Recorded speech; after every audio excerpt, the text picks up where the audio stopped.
J'avais 25 ans et il fait chanter un mec de 25 ans qu'il n'aura pas le temps. Alors qu'à 25 ans, tout le monde pense qu'il est éternel. Moi, à 25 ans, je pensais aussi que j'étais éternel, mais d'ailleurs, je dois être assez con puisque je pense encore maintenant.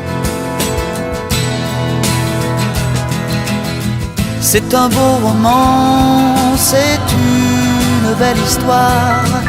C'est une chanson qui est partie à la guitare. Je trouve la mélodie à la guitare. Je l'aime beaucoup, il y a un côté californien, entre guillemets, on va mettre des guillemets. En chantant sans arrêt, je trouvais un côté... je voyais de l'Amérique, telle que ma génération l'a vue, c'est-à-dire à travers des road movies que toute notre génération a vu. J'ai donc vu la route 66, je la voyais. Je voyais un garçon d'un côté, une fille de l'autre. Ils avaient la couleur de l'époque. Je voyais même le bitume, au-dessus du bitume, la chaleur qui vibrait comme ça.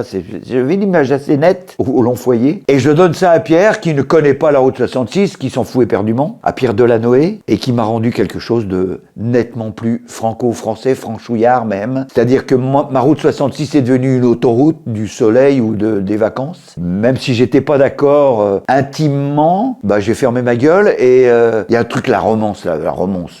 C'est une romance d'aujourd'hui. Le mot romance, ça me crispe un peu. Et je lui dis, Pierre, romance?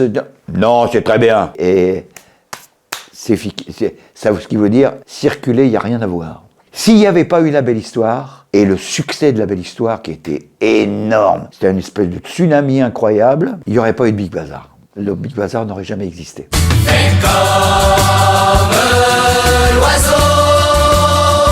Je prenais la chanson telle qu'on me l'a donnée, c'est-à-dire Pierre me donnait le texte et j'étais en bon petit soldat. Je m'occupais surtout de tout ce qui était musical et de la formation de la troupe parce que on a charbonné quand même. Et cette chanson, je l'ai entendue pour la première fois à Rio en 69, à Rio de Janeiro. J'ai entendu au Maracanazinho de Rio et il y a deux petits mecs qui rentrent sur la scène, Carlos et Jocafi, les auteurs et compositeurs de cette chanson, et ils se mettent à chanter avec une guitare et les 15 000 qui se mettent à chanter avec les deux mecs.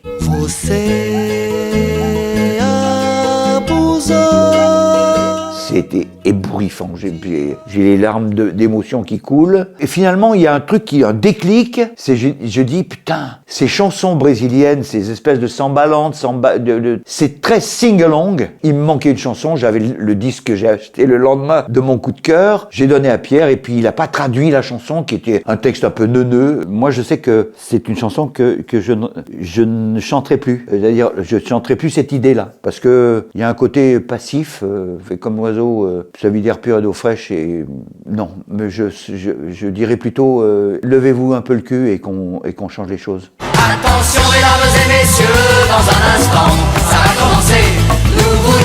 Je venais donc d'annoncer à Pierre que je allais faire une troupe et il m'a répondu fais-moi des musiques et puis je te ferai des textes parce que c'était dans ce sens-là qu'on travaillait. Il y avait toujours des mélodies. Ces gens-là s'appelaient des paroliers et non pas des auteurs. Et je lui donne un paquet de mélodies et la première qu'il me rend, c'est celle-là. Et très franchement, j'étais stecké, quoi, parce que vraiment, c'était bien. Comme première chanson de spectacle, c'est idéal. D'ailleurs, il y a plein de spectacles qui ont commencé avec ça tout le temps. On était le nez dessus, on était le nez sur le guidon. J'ai la première chanson du spectacle. D'accord, ok. Donc on est très content. On passait pas notre temps ni à juger ni à analyser. On fait avec ce qui arrive. C'est du matériel tout neuf. C'est Pierre Delanoë qui a écrit. Il faut un peu de temps pour se rendre compte que le message, c'est un peu un enfant battu, quoi. Je suis perdu. Non, je suis pas perdu. Je n'aurai pas le temps. Pas le temps.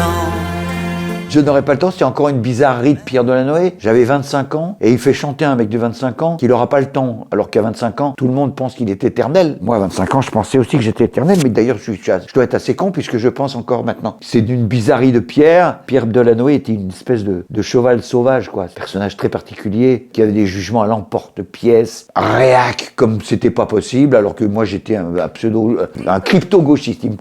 Et puis, on s'est tellement bien entendu. Je n'aurais pas le temps, ok, mais maintenant je sais ce que ça veut dire.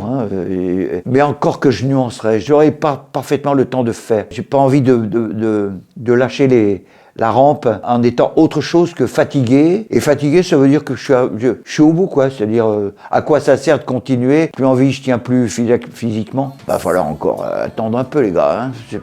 C'est pas l'ordre du jour. Pas le temps.